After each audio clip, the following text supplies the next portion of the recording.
बच्चों, इस प्रीता पहचान क्लासेस में मैं आपका स्वागत करती हूँ और अभिनंदन करती हूँ।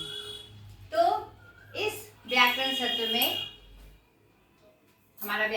में संधि की परिचर्चा हो रही थी, जिसमें हमने संधि की परिभाषा और भेदों को जाना था। उसमें हमने स्वर संधि का पूरी जानकारी हमें मिल चुकी थी, आप लोगों को मिल चुकी थी। उसके जो भेद थे उसको कैसे पहचानना है, उसकी परिभाषा वगैरह भी हमने जान चुकी थी। अब हम संधि के भेद का दूसरा मुख्य भेद व्यंजन संधि के बारे में और विसर्ग संधि के बारे में जानेंगे। पहले व्यंजन संधि, उसके बाद विसर्ग संधि, उसके बाद उसके नियमों को जानेंगे कि कैसे उसमें परिवर्तन होता है। व्यंजन संधि में जब मेल होता है तो कैसे परिवर्तन होता है, और फिर विसर्ग संधि में जो मेल होता है कैसे परिवर्तन होता है, उसके बारे में हम विस्तार से जानेंगे। ठीक है बच्चों, तो व्यंजन संधि की परिभाषा देख लीजिए। जब व्यंजन को व्यंजन या स्वर के साथ मिलाया जाए और उससे जो विकार यानी परिवर्तन होता है उसे व्यंजन संधि कहते हैं। यानी स्वर संधि में क्या हुआ था, स्वर के साथ स्वर का मेल हुआ था, और व्यंजन संधि में क्या होता है कि व्यंजन से व्यंजन या व्यंजन से स्वर दोनों का मेल होगा। इसमें दोनों का मेल होगा। ठीक है, इसमें एक महत्वपूर्ण ट्रिक है जिसे आप नोट के रूप में लिखकर हमेशा याद रखिएगा कि इसमें जो मेल होता है यानी व्यंजन संधि में जो मेल होता है तो उसके प्रथम भाग का अंतिम वर्ण निश्चित रूप से व्यंजन होगा। दो का मेल होता है, दो वर्णों का मेल होता है, यानी दो शब्द के जो दो भाग होते हैं, प्रथम भाग का अंतिम और दूसरे भाग का पहला, तो उसमें जो क्या कहते हैं प्रथम भाग का अंतिम वर्ण होगा वह निश्चित रूप से व्यंजन होगा। ये आपको दिमाग में सेट करके रखना है। और एवं दूसरे भाग में जो पहला वर्ण होगा वह स्वर या व्यंजन हो सकता है। ठीक है बच्चों, जैसे देखिए उद जोड़ नति उन्नति, तो यहाँ क्या है, व्यंजन है। न व्यंजन आया। दिख, यहाँ क क्या है, हमारा व्यंजन वर्ण है। नहीं, यही मैं आपको बता रही थी नोट के माध्यम से, और ये ट्रिक भी है कि प्रथम भाग का जो अंतिम वर्ण और द्वितीय भाग का जो प्रथम वर्ण मिलता है उसमें जो प्रथम भाग का अंतिम वर्ण है वह निश्चित रूप से क्या होगा, व्यंजन होगा। ठीक है बच्चों, और यह व्यंजन या स्वर कोई भी हो सकता है। जैसे यहाँ देख लीजिए, अ क्या है, यहाँ स्वर है, न क्या है, यहाँ व्यंजन है। ये व्यंजन होगा, यह निश्चित है। इसमें द्वितीय भाग के प्रथम में या तो व्यंजन होगा या तो स्वर होगा। ठीक है बच्चों, आगे हम व्यंजन संधि और विसर्ग संधि, जो संधि होती है उसके क्या नियम होते हैं, संधि होने से क्या परिवर्तन होगा, उसकी चर्चा हम जानेंगे। ठीक है, अब व्यंजन संधि यानी जो मेल होता है उसमें क्या परिवर्तन होते हैं और उसका क्या नियम है, उसके बारे में हम एक एक करके जानेंगे। नियम एक में देखिए क्या है, अनुस्वार यानी जो बिंदी होता है किसी भी अक्षर के साथ वह किस में बदल जाता है, हमारा म में बदल जाता है। ये व्यंजन संधि का नियम है। नियम एक कहता है कि व्यंजन संधि का जब मेल होता है अगर उसमें अनुस्वार आए तो वह म में बदल जाता है। जैसे संक्षेप की संधि हम करेंगे अगर, तो सम जोड़ छेद, अनुस्वार किस में बदल गया, म में बदल गया। संहिता, अनुस्वार किस में बदल गया, सम जोड़ हिता, म में बदल गया। ठीक है, इस नियम को याद रखना है आपको। और ये जितने भी नियम हैं व्यंजन संधि के वो आपको स्मरण में रखना है ताकि आपको दिक्कत ना हो और आप व्यंजन संधि को आराम से पहचान सके और आप उसकी संधि कर सके। ठीक है, दूसरा नियम क्या कहता है, दो हो, आधा न, आधा च, आधा ल और आधा ज, इनसे मिला हुआ जितना भी शब्द आएगा वह किस में बदल जाएगा, तो में बदल जाएगा। यानी कि फिर से समझिए इस चीज को, ऐसा कोई शब्द जिसमें आधा द आए, आधा न आए, आधा च आए, आधा ल आए, आधा ज आए, वह संधि करने पर किस में बदल जाएगा? तो में बदल जाएगा। ठीक है, जैसे उदाहरण से देखिए आप, उन्नति, उत जोड़ नति, किसमें परिवर्तन हो गया? तो में परिवर्तन हो गया। उद्भव, उत जोड़ भव, दो किसमें बदल गया? तो में बदल गया। उच्चारण, आधा च किसमें बदल गया? उत में बदल गया। उल यानी आधा ल किसमें बदल गया? तो में बदल गया। सज्जन, आधा ज किसमें बदल गया? सत में, तो में बदल गया। ठीक है, तो इस नियम को भी आपको याद रखना है। तीसरा नियम क्या कहता है? कुछ कुछ ऐसे शब्द आते हैं जिसमें गौ का मेल होता है तो वह क में बदल जाता है। आप अपनी प्रैक्टिस से आप इसे बहुत अच्छे से समझ जाएंगे कि किन शब्दों में इसका परिवर्तन होता है। आप संधि का अभ्यास जब करिएगा, व्यंजन संधि का, तो आपको उन शब्दों के बारे में एकदम परफेक्ट जानकारी हो जाएगी कि कौन से वो ऐसे शब्द हैं और कैसे वो परिवर्तन होकर किस रूप में बदल जाते हैं। ठीक है, थोड़ा सा आपको अभ्यास करना होगा। दिग्गज, दिक जोड़ गज। वागीश, वाक जोड़ इस, किसमें बदल गया? ग हमारा क में बदल गया। जैसे दिगंबर, दिक जोड़ अंबर, नहीं, ऐसे ही समझ गए हम कि ग किसमें बदल जाएगा? क में बदल जाएगा। व्यंजन की जब संधि होगी और इस तरह के जब शब्द आएंगे तो ग हमारा किसमें बदल जाएगा? क में बदल जाएगा। नियम 4 क्या कहता है? ड तो में बदल जाएगा। जैसे वडानन, किसमें बदल गया? वट जोड़ आनंद, तो में बदल गया। तो मैं आपको बार बार ये कह रही हूँ कि अभ्यास से, व्यंजन संधि के नित अभ्यास से आपको वैसे शब्द पकड़ में आ जाएंगे जिसमें ये सब परिवर्तन होते हैं। ठीक है बच्चा। नियम 5, जो चौ में बदलना। जैसे आजादी, आजादी की संधि क्या होती है? अर्च जोड़ आदि, किसमें बदल गया? चौ में बदल गया। नियम 6 क्या कहता है? सौ इसमें बदलना। जैसे देवेश, देवेश किसमें बदल गया? सौ जो था, देव जोड़ इसमें बदल गया। तो ऐसे कुछ प्रमुख शब्द आते हैं जो जिसमें सौ का अंत में रहता है, 100 अक्षर, तो वह किसमें बदल जाता है? इसमें। निवेश, देवेश, सुरेश, वह सब किसमें बदल जाएगा? हमारा इसमें बदल जाएगा। ठीक है बच्चों। नियम 7 क्या कहता है? छ जोड़ना और हटना। इसको आप ध्यान से समझिए। बहुत सारे ऐसे शब्द आते हैं जिसमें पूरा च जो है छ में या तो जुड़ जाएगा या तो हट जाएगा। जैसे देखिए, उदाहरण से आपको समझ में आ जाएगा। जैसे कि स्वच्छंद, स्वच्छंद क्या हो गया? स्व जोड़ छंद, यहाँ पर हमारा च हट गया। देखिए, च क्या हुआ? हमारा हट गया। अनुच्छेद, च हटके क्या, च हटके क्या हो गया? अनु जोड़ छेद। लेकिन विच्छेद में देखिए, विच्छेद था, यहाँ च हटके क्या हो गया? वी जोड़ छेद। ठीक है बच्चों, तो यहाँ पर इस नियम को भी आपको याद रखना है। नियम 8 क्या कहता है? कि कुछ ऐसे शब्द आते हैं जिसमें मूर्धन्य श के साथ कोई शब्द आए या दंत स के साथ कोई शब्द आए तो 100 और 100 हट जाता है, यानी मूर्धन्य स और दंत स हट जाता है। जैसे परिष्कृत, परिष्कृत शब्द की संधि करिए आप, क्या होता है? परि जोड़ कृत, परि जोड़ कृत, तो 100 हट गया।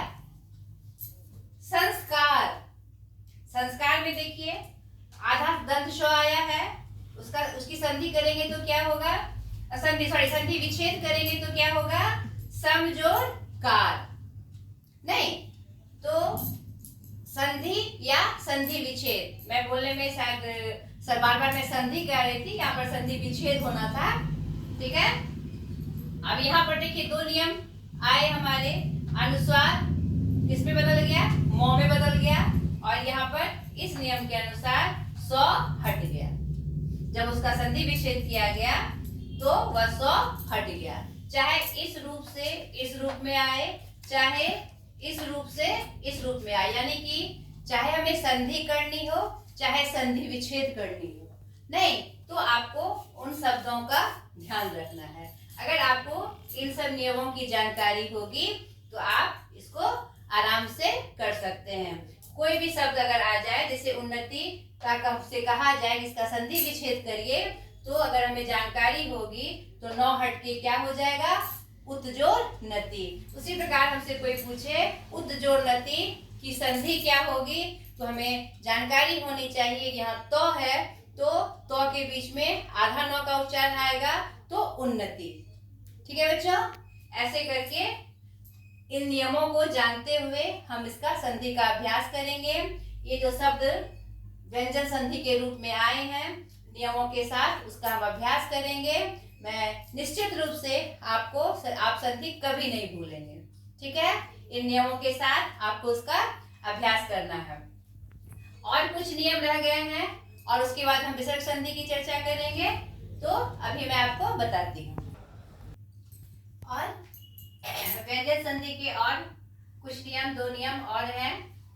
अस्ठ का स्थ हो जाना, यानी कि मूर्धन्य स्व आधा स्व ठ जिस शब्द में आए वह दंत स्व का आधा स्व हो जाता है, थ हो जाता है। ठीक है, जैसे निष्ठा, नी जोड़ स्था, प्रतिष्ठा, प्रति जोड़ स्था, यानी किसमें परिवर्तन हो गया, छ का स्थ में परिवर्तन हो गया।